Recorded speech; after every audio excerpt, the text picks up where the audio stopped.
This is where Steve Gable owns Magnum Feed Yard, a large cattle operation in Wiggins, Colorado. We feed about 23,000 cattle 2 times every day. The animals are raised here until they're ready for slaughter and sent off to a packing plant. Today, U.S. beef is exported predominantly to countries like Japan, Korea, and Mexico.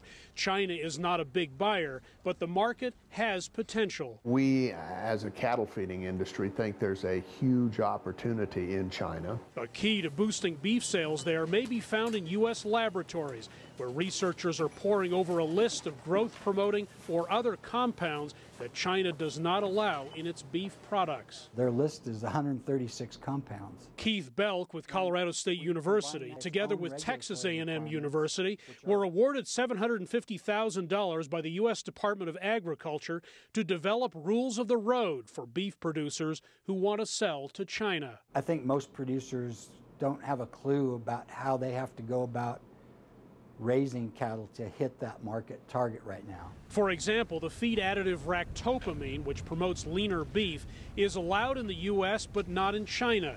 A trickier case, the rarely used zeranol, a growth agent also on the banned list, can also show up naturally as mold that forms on crops. And when you feed those crops then to the cattle, they'll end up testing positive for zeranol, even though they were never provided the growth hormone. It's issues like that that we're sort of having to feel our way with. Producers like Gable say the banned compounds they rely on were developed using sound science and enable them to get a bigger return on the beef they sell.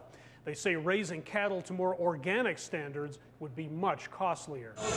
Chinese consumers who've yet to develop a taste for U.S. grain-fed beef and tariffs on U.S. beef sent to China also make that market less attractive. It's not cost effective today. We just have to know what the playing field looks like, and then we can determine whether or not it makes economic sense for us to compete for that marketplace. Belk says the goal of his program is to teach producers best practices. We'll be able to go back to the producers and say, you can or can't use this compound, or if you can use it, here's how you have to use it to meet the Chinese requirements. He hopes to ramp up training for feed yard owners like Gable sometime next year.